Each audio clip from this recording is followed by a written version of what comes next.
Hello? Anyone home? Hello? No. Knock, knock. You were talking about a snoo earlier, and all I can think about is death by snoo snoo, which I also don't know. I don't know what that means, and I don't know what unrelated. You meant. So very unrelated. The snoo is a bassinet for babies that has, I guess, a microphone. So when they start crying, it starts moving to soothe them. So it's worked wonders until lately, where the baby is demanding his pacifier every 2 hours or whatever, which makes for a really great night's sleep. And then with the 3-year-old kicking you in the back in the middle of the night, it's been lovely lately. Just need that Tesla robot thing, that little Tesla humanoid robot that's all over the place snuggle now. You? No, to give him the pacifier back. Yeah, that wouldn't be scary. You wake up crying. Just what you want, to trust the Tesla robot to put something in your baby's mouth. I mean, you're already feeding some advertiser his cries. So, I mean, he's already got an advertiser ID out there somewhere. Since birth, you know it. Oh, well, today, let's just jump in. We got Cameron Dutro back. I forget, we talked on here a long time ago, right? I don't even remember when that was. I do not remember when that was. I could Google for it, I guess. Yeah.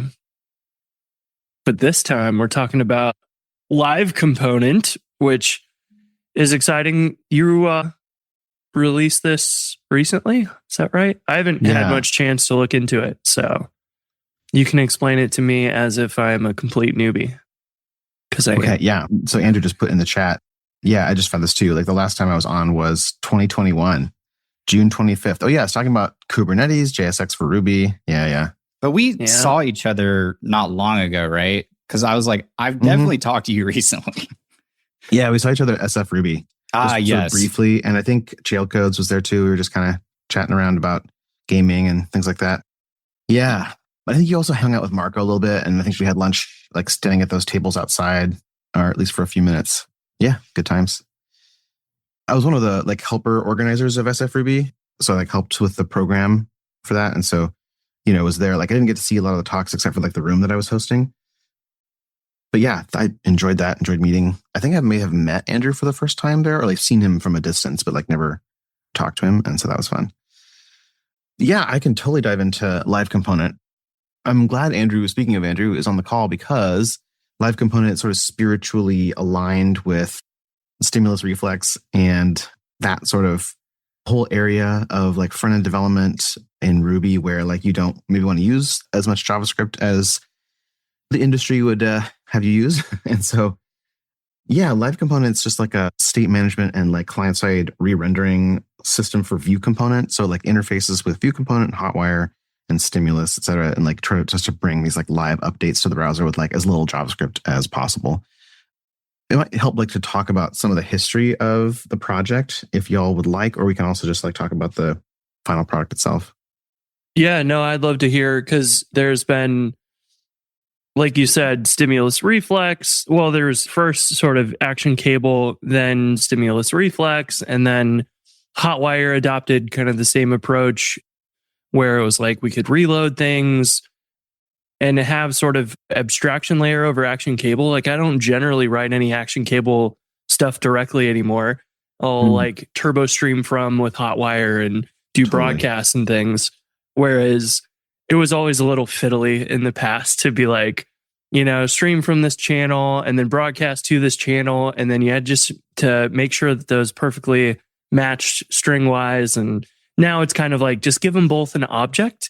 And on the back end too, it's if it's in the model and you're broadcasting there, you already have the record. So you don't even have to worry about those things. And so I feel a lot of that got abstracted over time or whatever. But yeah, there was lots of interesting things that Stimulus Reflex did. Some of those were tough because you have the connection open with the WebSockets, but you couldn't modify cookies during that request or whatever. So there were some troubles that it didn't really completely solve. And using regular HTTP requests with Hotwire helped for some of those things. But I'm curious to hear your story and how you ended up with this LiveComponent and how it solves these kind of Interesting problems.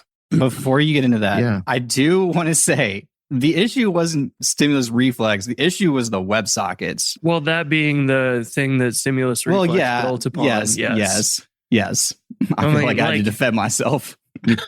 No, that's just components was a the big nature thing of the too. thing. Like there was lots of talk, and I remember doing lots of work trying to make sure like people wanted to like update their components like via Reflex too. So that was a thing back then as well.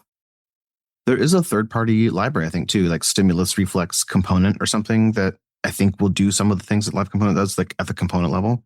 There's prior art in the Stimulus Reflex community, too, for doing this stuff. Okay, so the history of this actually starts with another host of this show, Jason Charnes, and it was back when I went to Sin City Ruby for the first time, 2021 or 2, no, what would that have been, 23 maybe? Anyway, it was the one right before the Tropicana got like torn down. And Jason gave a talk there where he was like building the site builder, I think, that's part of Podia, and like describing that back in the day when they first started to build it, they tried to use Hotwire for it, and it didn't really work because of a couple of like sort of small outlet, I think, issues with stimulus. And so they ended up building the whole thing in React, and that he was sort of disappointed that that was the case because it's like, React is great, but it's also like, if you can do most things in Ruby and reuse all your existing components and whatnot, like that would be the ideal way to go. And so like live on stage, he like tried to like I guess there had been a change to stimulus, and he's like, okay, let's try to build this thing live on stage in the 30 minutes that I have. And it was kind of the first time that I'd seen somebody actually build with stimulus and Hotwire. First of all, he did a phenomenal job. Like coding something like that, as complicated as that, live on stage takes a lot of courage. And he did a fantastic job. But it was like really illuminating to me because I was like watching how he was working and how many files he was flipping between, and like all the IDs that he had to track to make sure that like they matched, right? Because like when you render a turbo frame, like it has to target ID on the page. And like keeping those things in sync, if you make a mistake, it's like hard to know where you made that mistake. And like you have to get your LLM out, I guess, or like you're debugging in the browser console to figure out what's going on with that. And it's not, there's no error, it just doesn't work, right? And so watching him like build this, I was like, wow, this is like kind of hard to like watch. He was doing all the right things, but he would just make one super small little mistake because he's coding in front of an audience. Like an ID wouldn't match and like it wouldn't work. And he's like, crap, I have to debug it. And so at the time I was working on like a implementation of the YAR virtual machine in TypeScript called Garnet. Just like use the Prism parser in compile to WASM, and it would like take in Ruby source code and compile it to YARV instructions and then execute those instructions. And so watching him give that talk, I had this idea, like, what if you could render view components like in the browser? You could then reuse all the components you already have built for the back end, and you could use them on the front end. And, maybe you could use something like Garnet for that. And so I asked him at the talk, like, if you had something that could render view components in the browser, like, would that have made this process easier? Like, would it have made you choose Rails to render the site builder as opposed to React? And he said, yes. And so I thought, okay, there might be something to this idea. So over the next couple of months, actually years really, I experimented with all kinds of ways to do that. And one of those was Garnet. But Garnet, unfortunately, is just not even close to production ready because it's a side project one person's working on that's trying to cover the entire Ruby spec in the browser. It's a fun side project, but that's kind of all that it is, right? And I think that's probably all that it ever will be. Turns out that building your own Ruby interpreter is pretty hard. So I looked at other solutions. Opal, which is a transpiler. That was cool, but it also just transpiling. I just don't want to get into that world, right? Of like transpiling something where like the code that you're running in the browser is different than the code that you're actually writing in the editor. And we don't have fond memories of the CoffeeScript days. No. Right. And so like even like the thing I talked about the last time I was on, which is Rux, it's like a JSX for Ruby where you can stick like HTML tags in your Ruby code. Like one of the big critiques of that project from myself and others was like, well, you have to transpile it in order for it to work. You're transpiling Ruby, Rux into Ruby. So I wanted to get away from that idea. And so at that point also like ruby.wasm was coming out. And so I was like, okay, I'll try that, like see if that can work. And before you were born, yeah. I guess 2021 was before Andrew Mason was born. Just you heard it here first. Yep. Oh, CoffeeScript. Chris is like, we don't have fond memories of CoffeeScript. And I'm like, some of us have no memories of CoffeeScript. I should stop paying attention to the chat. Let me tell you a quick story about our sponsor, Honeybadger.io. One time, a customer of theirs had a background job run overnight that cause hundreds of thousands of errors to be reported to Honeybadger by mistake. Like many other error tracking and performance monitoring tools, Honeybadger bills for monthly usage, and so this customer's mistake was going to cost them a lot of extra money that month. If you've ever used a monitoring service, you might have experienced something like this yourself. Well, fortunately for this customer, they emailed Honeybadger's support and received the most amazing reply. Honeybadger was resetting their monthly quota and canceling the bill. This is just one example of how much the small team at Honeybadger cares about their users. Ask anyone you know and you'll hear similar stories. Go check them out at honeybadger.io. It's free to get started and setup takes less than 5 minutes. Don't forget to bookmark it. That's www.honeybadger.io. All right. So trying to use Ruby.wasm was also difficult. Like, not because Ruby.wasm is bad by any stretch, but like, again, I had to like take a bunch of Ruby code, package it up, send it to the browser. There's kind of a transpilation build step in a sense, right? Because you've got to ship the entire like Ruby runtime to the browser, which is like 50 megs. So there's also that delivery problem. The whole problem that LiveComponent is trying to solve is, and most of these efforts, like not just running view components in the browser, but also like not shipping these giant complex JavaScript balls of mud to the browser. Because I think that like fundamentally speaking, like we as an industry just need to get way better about not shipping so much JavaScript. Like it's just not good for so many reasons. Namely among them is the idea of like, you know, how many megabytes is okay.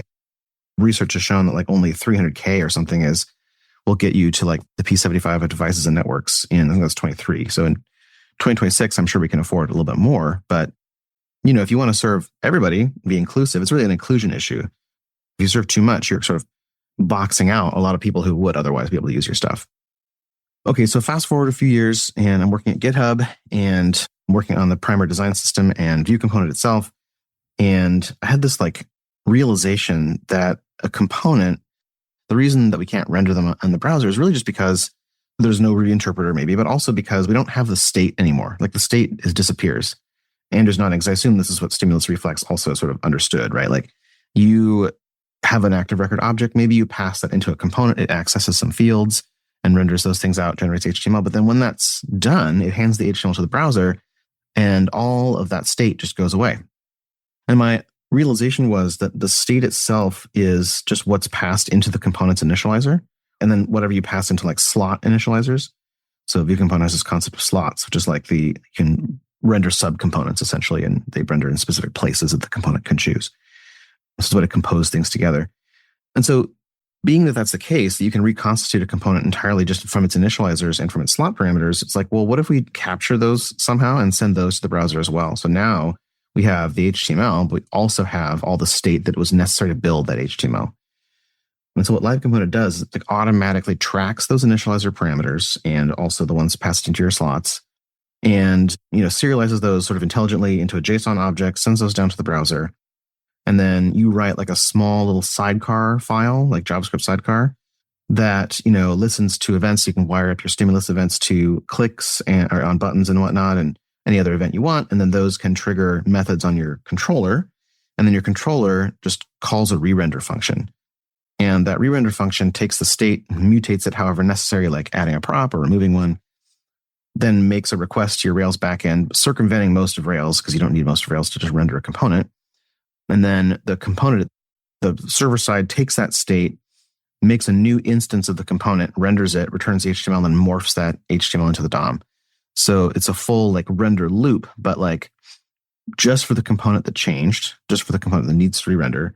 And then also like the morphing should be pretty efficient. And then also like, because the request is handled by a middleware that's inserted at the beginning of the middleware stack, you're also bypassing like all of the Rails overhead. And so what I have found is that locally you can get requests down to like 18 milliseconds. Like it's really quick locally. And then depending on where you're deployed, of course, 'cause it's got to go to, if you live in San Francisco, it might have to go to Virginia or something. So you're looking at like 100 milliseconds or so for subsequent re-renders, depending on how far away you are from your host.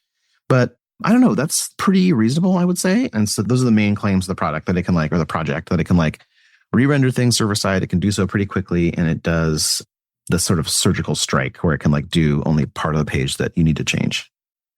I made a poor man's version of this once because as I'm listening, I'm like, this sounds really similar to this thing I kind of did, but you just did way better. Where I was like, okay, I need a bunch of state and I don't want to write this in React, but it arguably is one of those types of things like you could argue would be better written in React.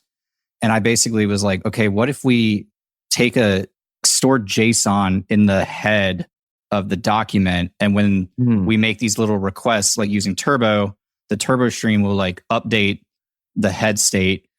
It works well, but it's definitely kind of out there in terms of like, okay, we're storing basically a JSON object in the head of our document, and we're using that to like update these things. And it works though, and it is fast. Yeah. That's super cool. So like the idea being like in the whole state of the entire page is like stored in the head tag? Just the state for these specific components. Okay. Yeah, think of like a complex like filter table where you're adding multiple filters based on different values across multiple objects. Yeah, that's really interesting. Yeah, it's very aligned. Like the state that LiveComponent passes down is not stored in the head. Like it wraps your components in like a LiveComponent web component, and this sets a data attribute, and that data attribute is like removed and stored in memory. But yeah, it's the same idea, just like a different location in the DOM, I guess.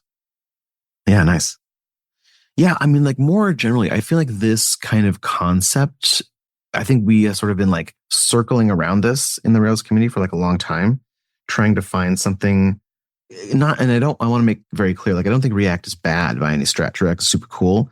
I just feel like, and maybe as a company, you've developed a lot of internal components, you know, that you're using to render your pages, and then comes to the front end, and you're like, oh crap, I have to rebuild them all essentially, like in React or whatever else. And I don't know, that's just like kind of a sad value proposition, right? Like you've invested in components and you can't even like use them. They're designed to render your front end. You can't use them to render your front end, you know? And a lot of people are, let's go to inertia and just rewrite everything so we can use React or whatever on the front end. And it's like, you get a lot because you get React for everything on the front end, but like you don't use any of the Rails helpers for rendering HTML or any of that. So, and it puts all the work on the client side for rendering too, which we can be efficient and just send over the HTML that the browser needs to render, as opposed to all the JavaScript to the browser to have it do the work. And you can't guarantee the performance of the device, right? It could be an old Android phone that's going to be really slow, and rendering 25 megs of JavaScript or whatever it is to build your views and stuff is like not going to be good or efficient there. Yeah. I'm curious. So you've got this to-do list example, and you know, it starts out, we've got a component that takes a to-do item in there, then it renders the HTML with that. And then you've got the component JavaScript, which can add like an editing flag of true or false. Is it serializing like the to-do item as like a global ID or something in order to like re-render that later? Because that seems like it's magically taken care of for you. Like you're not having to just give it, because I would expect when the client side says, hey, backend, go re-render this component, we have to pull that out of the database again, I'm assuming. Maybe not. But it's one of those things where it's like, if you can abstract that away, that's super convenient for whoever's doing this. So I was curious, how does that part work? Yeah, you zeroed in on like maybe the most gunny part of the whole thing, right? Because you're totally right. Like passing a active record model into your component, I would actually say that that's probably not a good design pattern in general, but I've seen that all over the place. So I know that people do that. I know that people want to do that. And so supporting it in LiveComponent just makes sense. You kind of have to support that. So the way that it works in LiveComponent, like it does serialize it and it does use a global ID. You can customize whether you want it to sign it or not, depending on like, you know, how protected you want that record to be. And just for those listening that may not know what global ID is, the idea is that global ID is a feature of Rails. It's like a module you can mix in, and it's automatically mixed into active record models. And you can produce what's called a signed global ID or a GID or a GID, I guess. And that has a signature, I think, based on the ID of the record, which means that if like you tamper with that ID, like you want to go fetch an ID maybe for a record you're not supposed to be able to see in the JavaScript console, the signature will not be correct. And so the request will fail. Like when you try to deserialize that object, it will blow up with an error. So it's like a security mechanism. And yeah, that's what LiveComponent uses behind the scenes. So like when you pass the record in at first, it's like a full-on record. And then when you re-render the component, it doesn't automatically fetch the record from the database. You can configure it to do that. What it does instead, though, is it returns this instance of a record proxy, like LiveComponent : record proxy.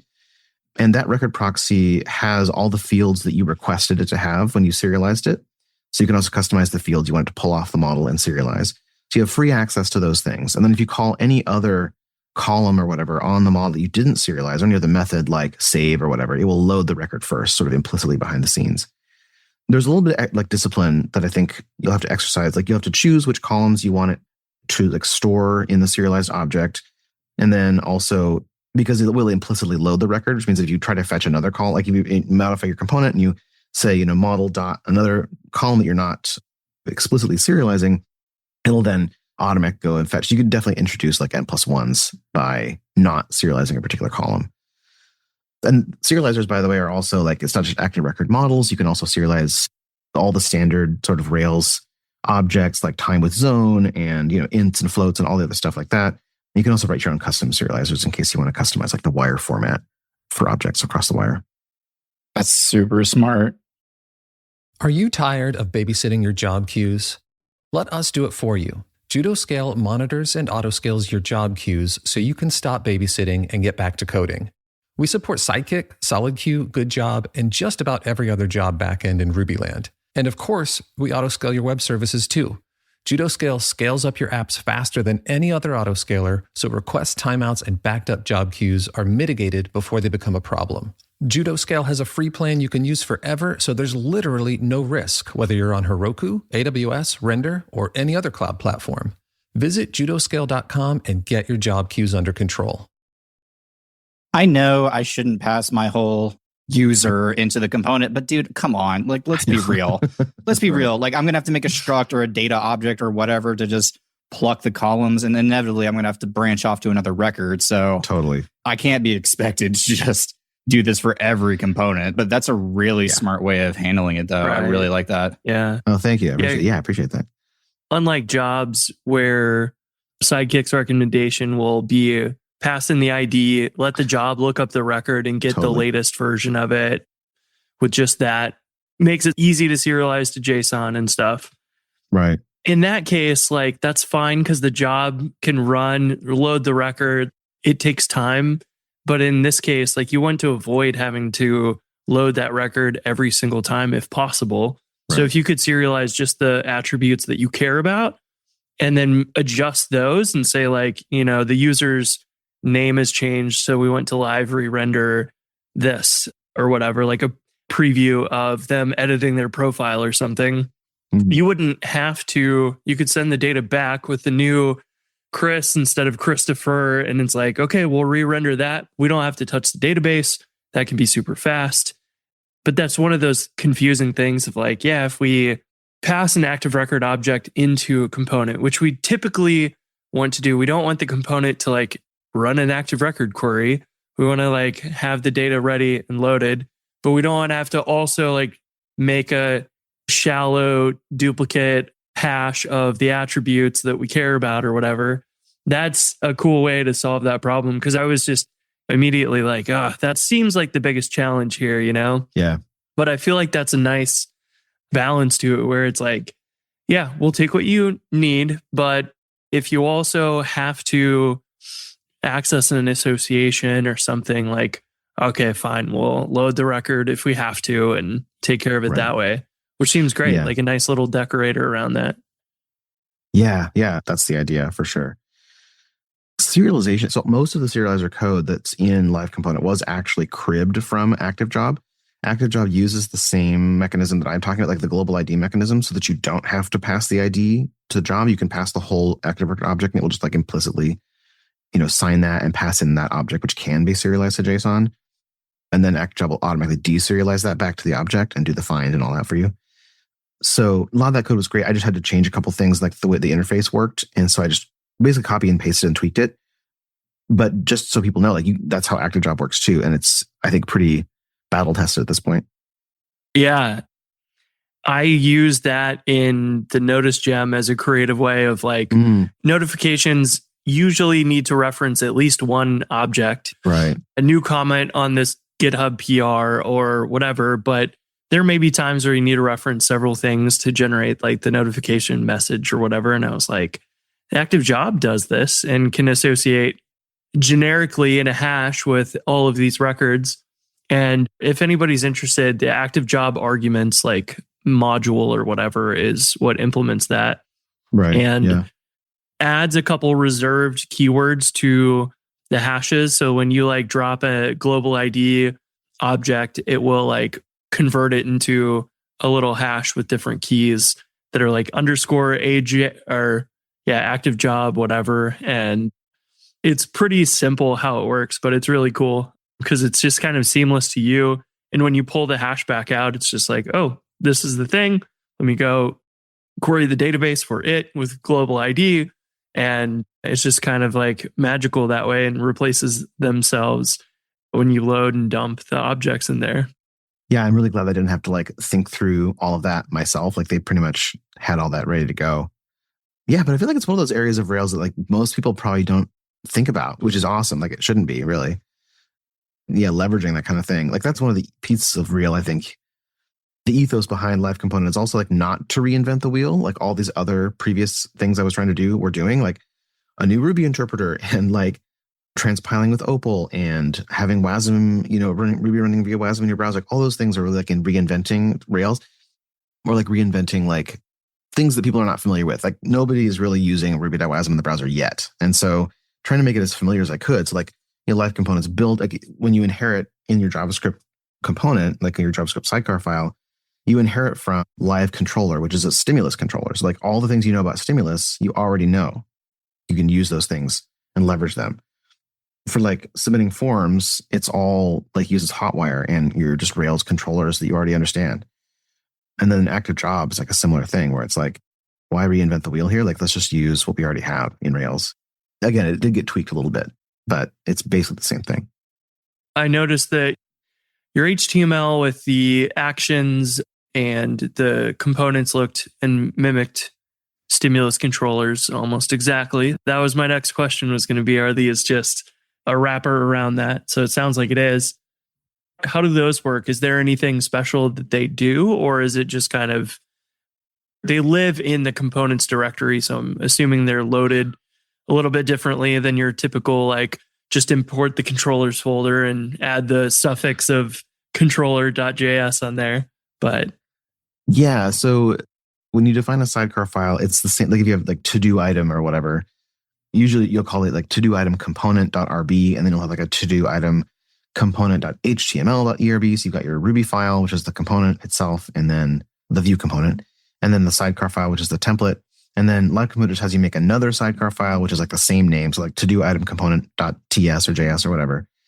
And including those like in your build pipeline is unfortunately like something that's kind of like an exercise that's kind of left up to the reader. Like you have to get those in the browser somehow.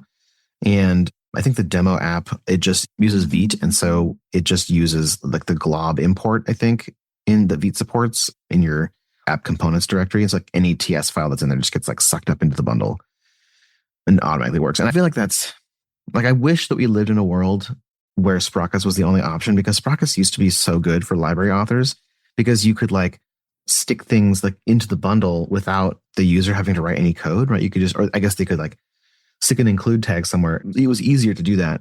You could add things to the asset path and then have those things be automatically like discoverable in your like application.js file or whatever. But like, we don't live in that world anymore. Like everybody uses a different bundler. There's a zillion of them. And so like, I did not want to be in the business of like writing code for each bundler.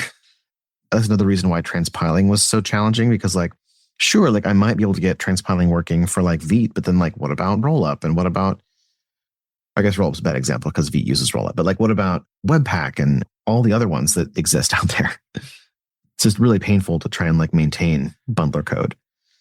So yeah, it's just the simplest thing it could possibly be. Like you have a JS file, like get that into your bundle somehow and it should work. It's the understatement of the year. It's annoying because like we mostly do no build stuff right now with import maps, but there was a time where we moved from Webpack to ESBuild, and like ESBuild intentionally does not support glob imports.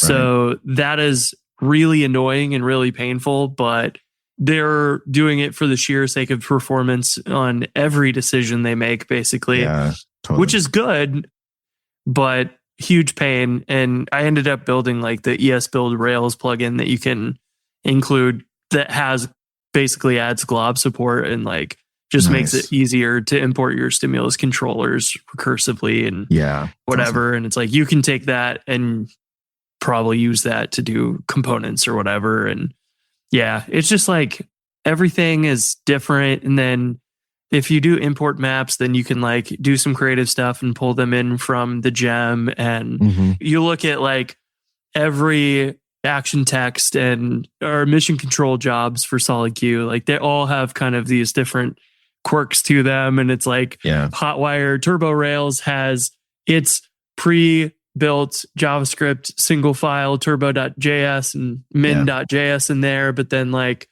that ships and is detectable by the asset pipeline and prop shaft and whatever. But on one hand, it's good that like Rails doesn't try anymore to abstract Webpack away like the Webpacker days, because that was too complicated and like people wanted to do weird things and you couldn't or whatever, because it was like, we're trying to make this simpler for you, you know, but everything changes every day in the Webpack land or whatever. So seriously, it's such a weird trade-off, because it's like, on one hand, we want to make that simple because that's the convention over configuration philosophy that we are here for. But then it's like, in a way, it's kind of nice today that there's sort of a line drawn in the sand where it's like, all right, this is where the JavaScript stuff begins.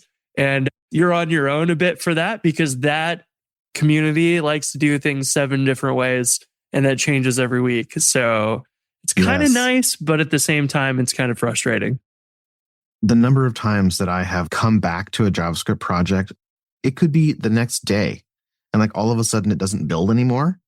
And there's these weird errors that make no sense. I don't understand how people get things done in the JavaScript. It's like, you guys, how can you're constantly debugging your build system. Okay, so I work for Cisco Meraki, which by the way is a great place to work. So, we'll not say bad things about them in any way because I love working there. But the thing that I've noticed, so Cisco Meraki makes network devices. So like we make switches and like physical hardware, switches and access points and all kinds of things. And then the thing I work on is the dashboard, which is like this big Rails app, which lets you configure your devices. And when you plug a device into your network, it gets auto-discovered on the dashboard, and you can just go in and it just kind of works automatically. I mean, like really configure a lot of stuff. You don't have to be like a network sysadmin genius to get things to work is the idea. And so the whole front end for that project, I mean, it used to be Rails, but they're moving everything to React and workspaces and building things with NX. So the time that it takes to compile the entire front end, which is like, I don't know how many workspaces we have now, but probably over 200 workspaces, each with its own individual like build step or build package JSON and all that. And then it all rolls up to the main bundle. And we use NX, which is this parallel build tool to like build everything. So if you tell it to build everything on like your dev machine, it takes longer to build that than it takes to build the entire C++ code base that powers all the firmware on all the devices. Which, if you ask me, is just an absolutely ridiculous statement to make. There's like an interpreted language takes longer to compile than the compiled C++ link. Like, what are we even doing? Yeah, that is hilarious. I don't use Node a whole lot. Almost just use Yarn Classic for the longest time.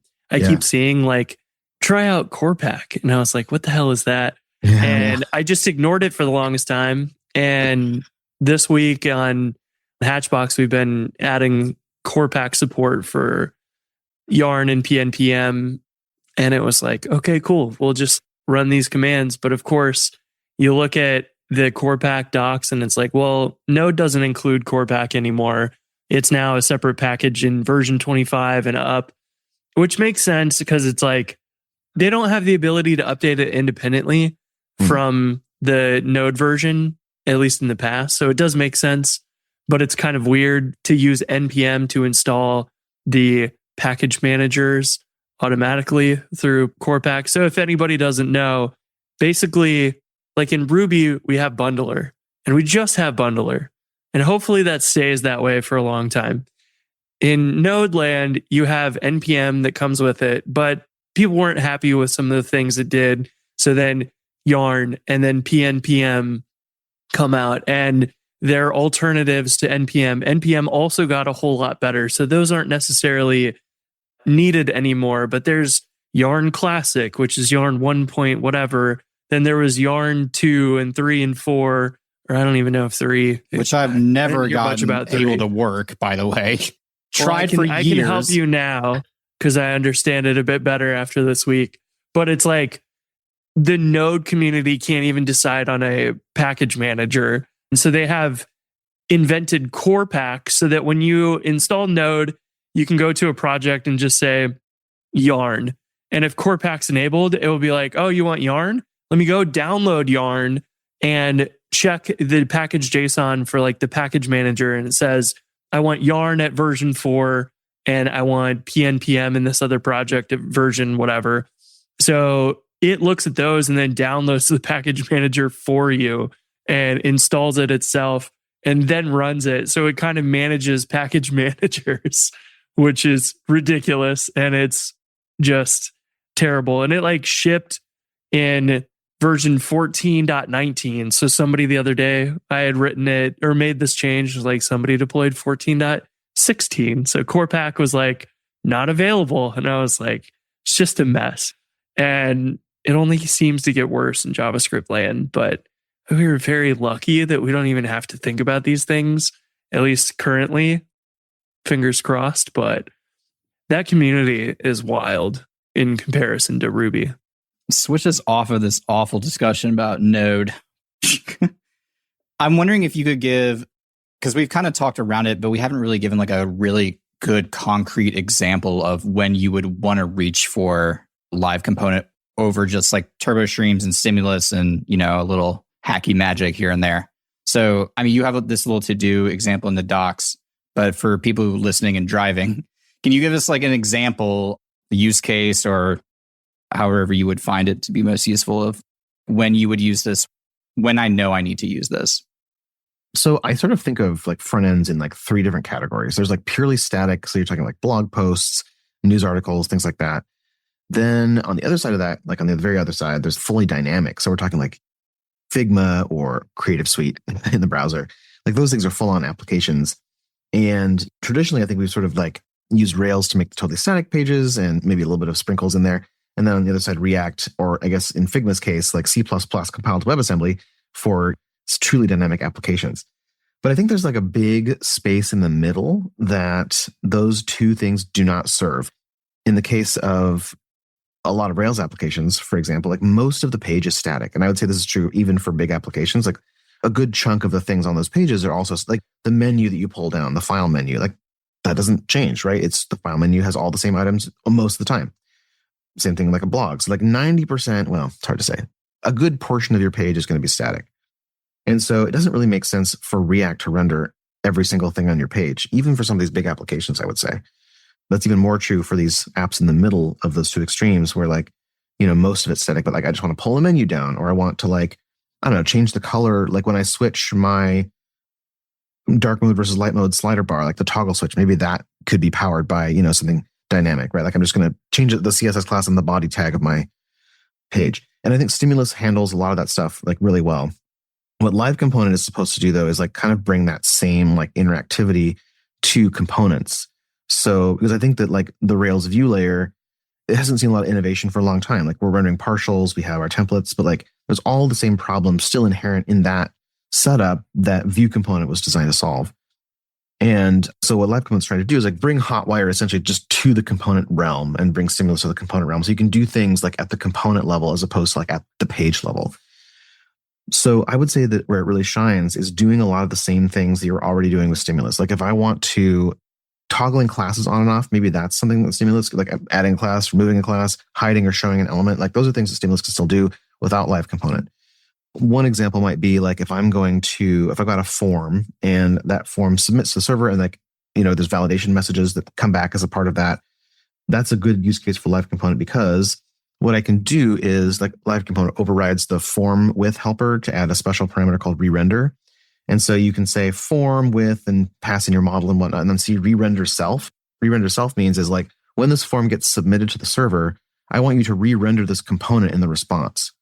So you're not wiring up IDs. You're just saying re-render yourself when this form is submitted. So it uses turbo frames and piggybacks on Hotwire to do all that stuff, but it does it without wiring up IDs and without any of sort of the manual overhead of doing that. And you can just respond in the controller, like you say live.re-render in the controller, and you can pass in whatever new props you want. And you don't even have to know what component was being rendered. You just need to know, like, I need to add these other props here. Like I want to set these validation messages or whatever. And actually in the case of updating, like the validation messages are already going to be there on the active record object. And so that should just automatically like work, right? Like I'm passing that in and then it morphs the DOM. So I think that's the sweet spot, is like what I normally have to write some like boilerplate Hotwire stimulus code. I can now do this, and I can do it at the component level. So like all of that just happens without me having to do any sort of manual wiring up of IDs or like writing special controller actions, things like that. I like that, because I was going to say one thing I am commonly doing is just using like something happens in a component, it hits a controller, and then I just update, re-render the component in the stream. Exactly. Yeah, that's a good point. This is not doable now. Like you can absolutely do exactly what you just said, like re-render the component in the stream, but like all the state now comes with it. Again, like you don't have to even know the name of the component that you're using. You can just say like, okay, re-render this thing on the page that was represented at one point by a component. Like the state object already knows what component was used to render that. So like just render it again, with these slightly altered props. And this is like one of those boundaries that Stimulus intentionally does not want to deal with, which is rendering HTML. So it's kind of filling in a big gap, an intentional gap on Stimulus's part. Because otherwise, yeah, you have to think about, especially when you get into Hotwire, it's like you have to think about, I want to re-render this form.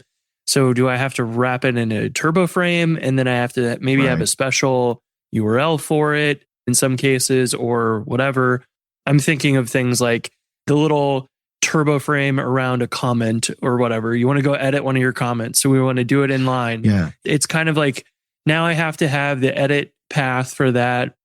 It's got to be sure to render the same turbo frame tag around on both sides when it renders it normally, but the edit version of it as well. You're now spreading this across multiple views and URLs in the Rails side, and your components are kind of just saying, hey, this is a comment, and it can have an editing state and it can have a regular rendering state. And like now it's all self-contained in one place, which is really nice.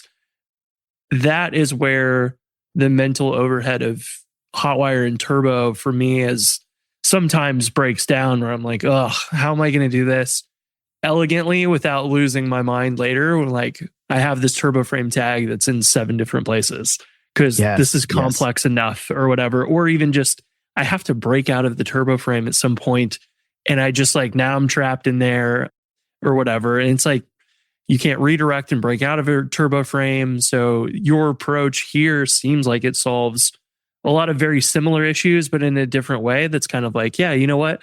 If we just think about this as an independent component, we can just think about where it could be rendered and how it could be rendered, then it solves a lot of the same problems that may actually map in your head what you're trying to do a lot clearer, I think, which is awesome. Totally.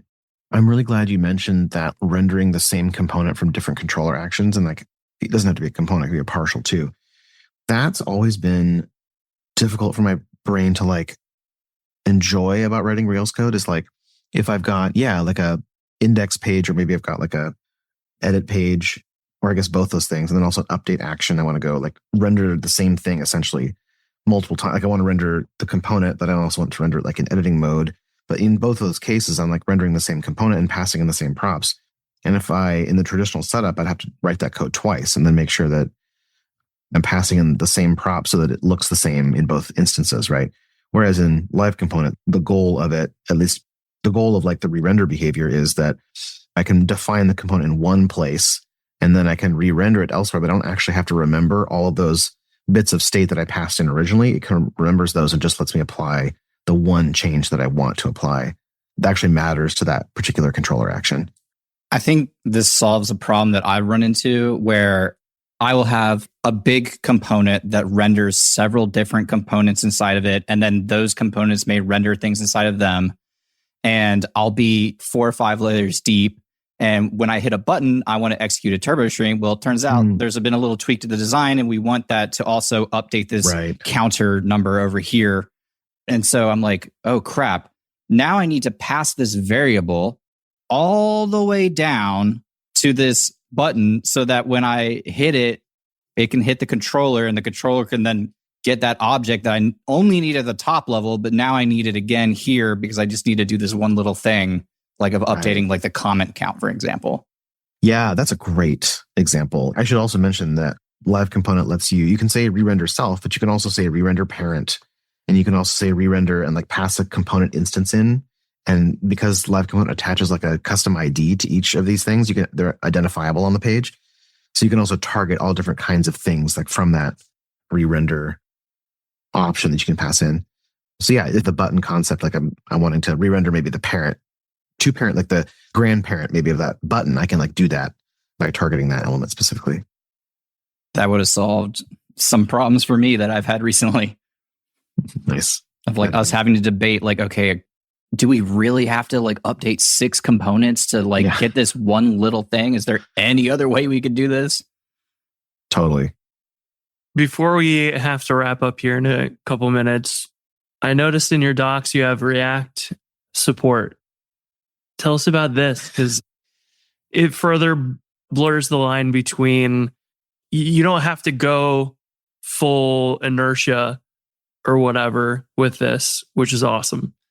Because it looks like you can have it render components very similar in the sense that, yeah, if you have these JSON serialized attributes, you can just pass them in as props to a React component, I think. Yeah, that's the idea. Yeah, I was laughing because like what I can imagine Chris doing as he's reading through the docs, he's like, okay, this is great. This is Rails. And he reaches a section about React. It's like, what the hell? Why is this? I did too, to cancel this episode. Yeah, right. I almost hung up. Yeah, right. Yeah, so the React support is an acknowledgement that like React, like we shouldn't be fighting React necessarily, because like I think it fundamentally serves a different use case, or it fundamentally serves a use case that like most apps do not have. Like most apps don't need to be fully dynamic. Honestly, like React is awesome. It really is such a cool idea and a cool framework. I got this reputation, I think, at GitHub for being like an anti-React person, and that's really not true. I just think that there's much of the time we don't need it, right? We don't need super complex build setups and front-end frameworks and all that. But that being said, there are times where you do need that dynamism. You do need things to happen entirely on the client, either for performance reasons or because maybe you have a component already that you want to reuse that's already being used, in some React part of your code base elsewhere. And so the idea here is just like React and LiveComponent interact with each other because I want there to be like an easy path for migration and for reusability of every component that you might have in your code base. And so the way that it works is from your front end, you can render this thing called LiveComponent : React, which is just a view component. And that will automatically, it looks for the React, you give it the name of the React component you want to render, and it will render that component passing in the props that you've provided. And those go through the same serialization process that, all the other props go through that we already talked about. And then from the client side, because you still have access to like this.rerender inside your, because there's also a stimulus component there, and you can call this.render in there as well.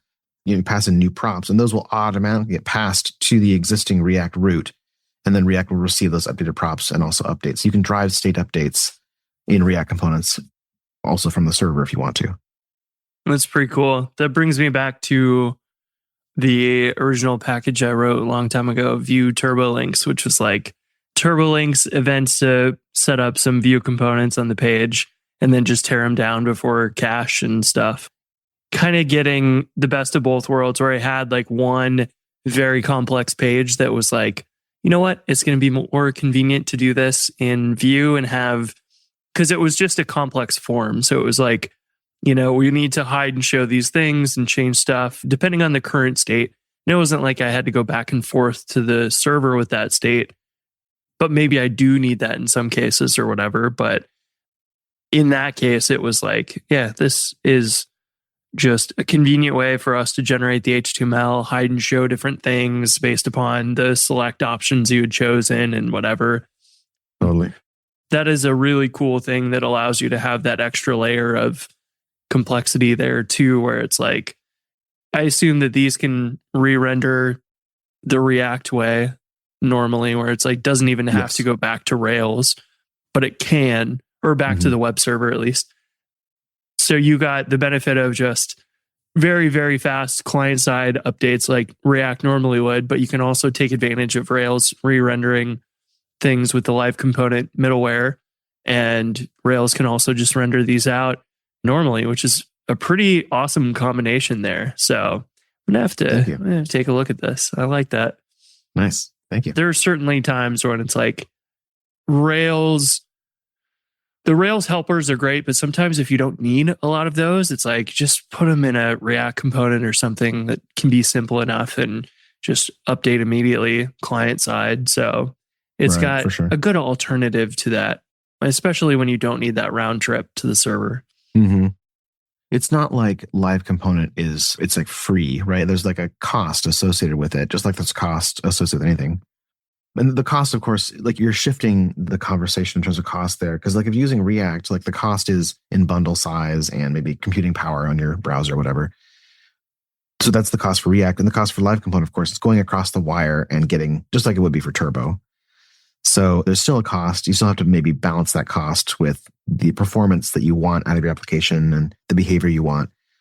So as always is true, your mileage may vary like with anything, and also just, choose the right tool for the job. Awesome.